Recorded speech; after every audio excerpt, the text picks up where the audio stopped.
यामध्ये स्पष्ट भूमिका आमची अशी आहे की कॅप्टन खरात यांनी जर काही कायद्याच्या बाहेर जाऊन महिला भगिनींना त्रास द्यायचा प्रयत्न केला असेल तर त्यांच्यावर कठोर कारवाई झाली पाहिजे. त्याबद्दल तुम्हाला असण्याचं काही कारणच नाही. आणि त्यांच्याकडे जे काय क्लिप्स असतील, व्हिडिओ असतील, त्याच्यामध्ये जर कोण आक्षेपार्ह काय असेल तर त्याच्यावर देखील पोलीस चौकशी करतील. परंतु सकाळी पत्रकार परिषदेमध्ये जे सांगतात ते सगळं खरं असं मानण्याची काही गरज नाही. त्यांना दिवसातून एकदा कुठेतरी विषय लागतो. तो विषय असताना मिळालेला आहे कॅप्टन खरातच्या निमित्तानं. काल देखील मी मुंबईमध्ये सांगितलं की या बाबतीमध्ये निपक्षपाती चौकशी पोलीस करतील आणि महिलांवर अत्याचार जर झाला असेल त्याच्यातनं तो सुटणार नाही अशा पद्धतीची काही कायदेशीर कारवाई करतील. त्याच्यामुळे महिला भगिनींना संरक्षण देणं ही महायुती सरकारची पहिली प्रायोरिटी आहे. त्याच्यामुळे कुठच्याही महिलेवर अन्याय होणार नाही ही भूमिका आमची शासन म्हणून आहे. रुपाली चाकणकर ज्या महिला आयोगाच्या अध्यक्ष आहेत ते छत्री घेताना एकदा समोर आले किंवा त्यांचे पाय धुताना जो व्हिडिओ समोर आला त्याच्यावरून राजीनाम्याची मागणी होते आणि रुपाली ठोंबरे असं म्हणतात की आम्ही राज्यभर आंदोलन करू. हे बघा, या बाबतीत रुपाली चाकणकर यांनी स्वतः त्या दोन्ही एक व्हिडिओचा आणि त्या छत्रीच्या फोटोचा खुलासा केलेला आहे. त्यांनी खुलासा केल्यानंतर कोण काय मागणी करत आहे याच्या संदर्भातली भूमिका राष्ट्रवादी काँग्रेस पार्टीने घ्यायची, आम्ही नाही.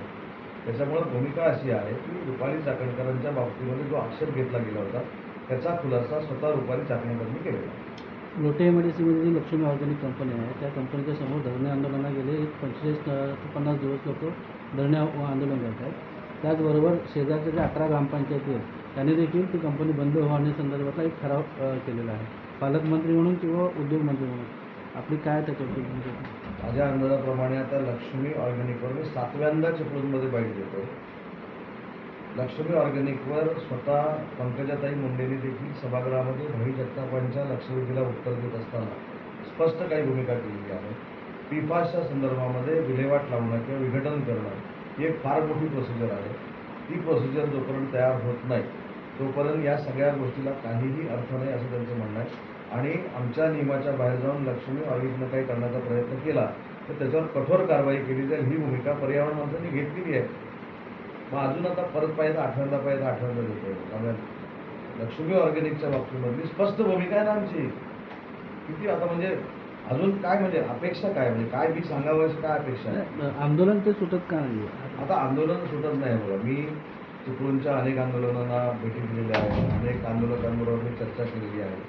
पण आता ह्या समजून घेण्यासारख्या गोष्टी आहेत. जर विधिमंडळामध्ये संबंधित पर्यावरण मंत्र्यांनी ठोस भूमिका घेतलेली आहे आता आंदोलन कशासाठी? मी हे पण सांगितलं की मी तिथं जायची आवश्यकता असेल, मला ते बोलवणार असेल तर मी जाईन, त्यांना मला भेटायचं असेल तर मला भेटू दे.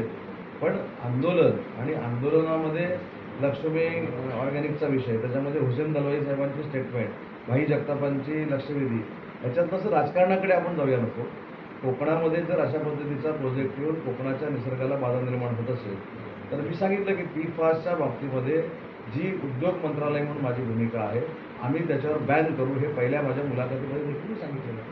दुसरा मुद्दा असा आहे की लोटे एमआयडीसीमध्ये 8 दिवसापूर्वी डॉक्टर खान कंपनीमध्ये एक अपघात झाला होता. 10 जण जखमी होती, त्यातले 14 जण कालपर्यंत गेलेले आहेत. आपण वारंवार तिथं बैठका घेत होतो सुरक्षेच्या दृष्टिकोनातून, तरी पण अशा पद्धतीच्या घटना घडत आहेत.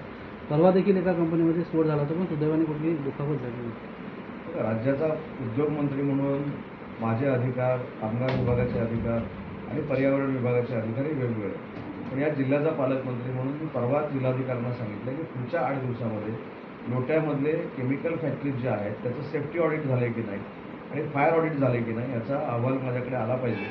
आणि जर सेफ्टी ऑडिट आणि फायर ऑडिट झाली नसेल तर त्यांना आम्ही सुरुवातीला नोटीस देऊ आणि वारंवार नोटीस देऊन जर इंडस्ट्रीज ऐकत नसेल तर मग कठोर कारवाई करू. त्याला सोडून दुसरा प्रश्न की आता जो गॅस पुरवठ्याचा जो विषय आहे त्यामुळे एमआयडीसीवरती मोठा परिणाम होतो असं त्यातल्या अध्यक्षांनी सांगितलेलं आहे.